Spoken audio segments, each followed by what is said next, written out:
trans flag! Yes! Woohoo! Hello lovelies, my name is Stephanie and welcome back to my channel. Or if this is your first time to my channel, then welcome. My name is Stephanie, I make videos about being trans and kind of whatever I like. Please subscribe to the channel and stick around and find out a little bit more about me if you would like to. So in today's video, I've decided that I'm going to give you guys a brief history into the trans flag. Woo!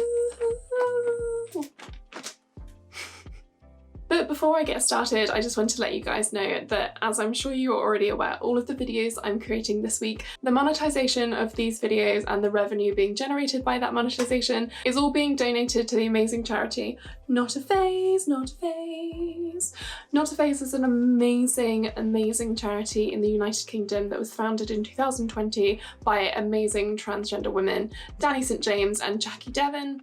It is an organisation that is set up by trans women for trans people to celebrate trans businesses, to raise awareness of trans issues and trans rights, and to educate people in the community and outside the community in terms of trans rights and equality and all of those great things. It's an amazing charity, and I'm so happy to be donating the proceeds of these videos to that charity, so please head on over and give them a like and check them out, the description for which will be just down below. So as I mentioned, I will be going through with you the brief history of the trans flag just over here. So when I talk about trans flags, I'm talking about the flag most commonly used in the transgender community.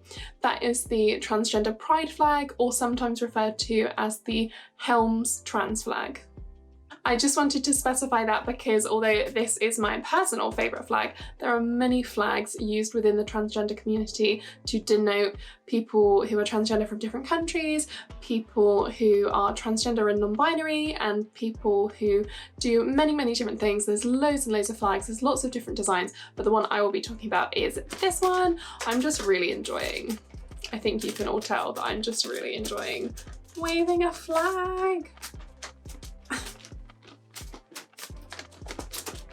So the trans flag, as we know it today, was designed and created by American trans woman Monica Helms. It was created in 1999 and first flown in the year 2000 at Arizona Pride. Breaking down the flag consists of 5 horizontal stripes.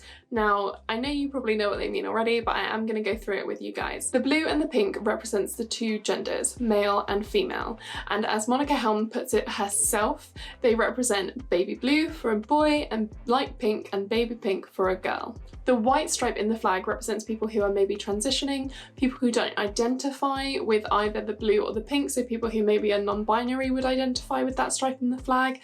And that flag is also for people who are intersex, people who are actively transitioning but aren't there yet, and things like that. So that is what the stripes in the trans pride flag means. The trans pride flag, designed by Monica Helms, is of course a symbol of trans diversity, trans pride, and trans rights. While people within the trans community still use the traditional rainbow flag because that flag is all-encompassing and it encompasses everyone within the LGBTQ+ community, we have a specific flag for ourselves that celebrates and separates gender identity from the idea of sexuality. So with the idea of the rainbow flag representing sexuality, the idea of the transgender flag, the transgender pride flag, represents gender identity, which are 2 very different things. Your gender identity and your sexual identity are not necessarily the same thing. They can be very different. So that is a very brief history of the trans pride flag. Monica Helms actually donated the original trans pride flag to the Smithsonian Museum in America, which is really amazing. So that is on show and you can go and see it, and you can see the original, which is great. It still is baffling to me that I am older than the trans pride flag, but it's just one of those things that kind of took a longer time to get to and a longer time to get the representation of. So that is a brief history of the trans flag. The trans flag means different things to different people.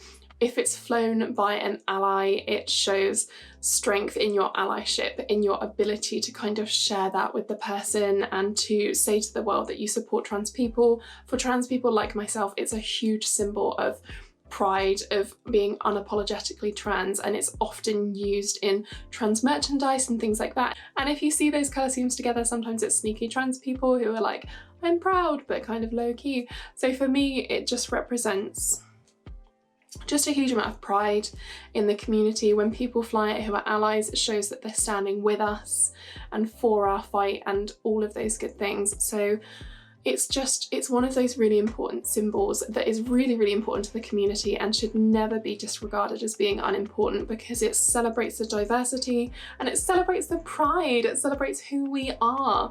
And so for me, the trans flag really is just that symbol of hope for people out there. I know when I was younger, it was a symbol of hope for me that people were celebrating who they were. So that, guys, is a very brief history of the trans flag and what the trans flag means to me.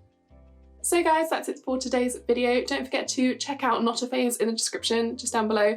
Their merch is very, very cool. I highly recommend it. And I will see you tomorrow for another video. Bye!